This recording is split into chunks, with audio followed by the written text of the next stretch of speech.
Hello বন্ধুরা, কেমন আছেন সবাই? প্রবাসী মৌবনে সবাইকে স্বাগত জানিয়ে আজকে একটা আলুর ভিন্ন স্টাইলের রেসিপি বানাবো। বলতে পারেন আলু 65। তো আলু 65 বানানোর জন্য আমাদের করতে হবে কি, এটা একটা আলুকে প্রথমে ছাড়িয়ে যেরকম করে একটা গ্রেটারের সাহায্যে গ্রেট করে নেব। সে মোটা পাতলা যেটাই হোক করতে পারেন। এবার তাকে ভালো করে ধুয়ে নিতে হবে, কারণ ওটা কালো বা লাল যাতে না হয়ে যায়। ধুয়ে দিয়ে পুরো সাদা হয়ে যাবে। তারপর এটাকে জল ঝারিয়ে একটা কাপড়ের সাহায্যে এবার পাখার তলায় মেলে দিতে হবে। এবার এর মধ্যে কিছু মশলা দেব। এই মশলা বলতে কারি পাতা দিয়েছি, প্রথমে কারি পাতাটা একটু কুচি কুচি করে দিয়েছি, তাহলে গন্ধটা ভালো আসে।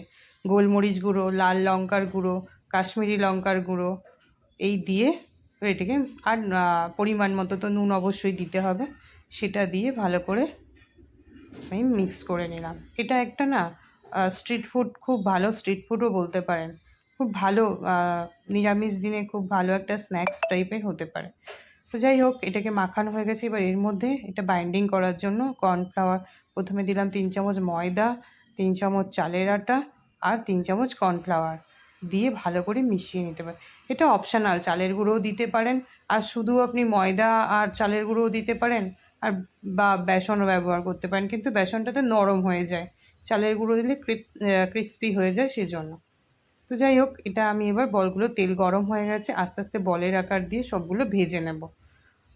মানে তেল খুব হাই হিট করে নিতে হবে, তারপরে গ্যাসের ফ্লেমটা কম করে দিয়ে ভাজবো, না হলে ওই ওপরটা ভেজে যাবে আর ভেতরটা কাঁচা কাঁচা রয়ে যাবে। তো আমি তো নিজেই ভাবছিলাম যে এত সুন্দর নিরামিষ একটা রান্না কিভাবে হয়, তো ভালোই হয়। বলগুলো প্রায় ভাজা ভাজা হয়ে এসছে। এবার কিছুটা রসুন কুচি, পেঁয়াজ কুচি আর কাঁচা লঙ্কা কুচি করে নেব, এটা পরে ওই গ্রেভিটা করার জন্য।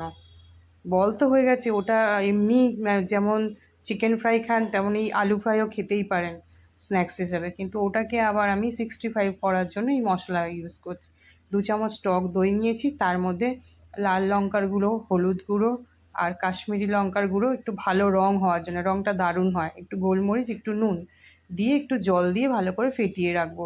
ও হ্যাঁ, এতে 2 চামচ কর্নফ্লাওয়ার অবশ্যই অ্যাড করতে হবে, তাহলে না এই থিকনেসটা আসবে ভালো। তো যাই হোক, ওইদিকে আমার হয়ে গেছে পটাটের বলগুলো ভাজা। এবার কড়াইতে রসুনটা আর কারি পাতা আর কাঁচা লঙ্কা এটা দিয়ে দেব, দিয়ে একটু ভাজা ভাজা হয়ে এলে দিয়ে দেব কাঁচা পেঁয়াজ, যেটা ছোটো, অল্প পেঁয়াজ লাগে, বেশি না। ওই বললাম গ্রেভি করার জন্য। একবার চেষ্টা করে মানে ট্রাই করে দেখতে পারেন যে কেমন হয়। খুবই তো সহজ উপকরণ, বাড়িতে সব কিছুই আছে। আচ্ছা, একটুখানি সুন্দর ফ্লেভারের জন্য না আমি একটুখানি 2টো শুকনো লঙ্কা চিড়ে দিয়েছি, ওটা অপশানাল, আপনারা দিতেও পারেন নাও পারেন।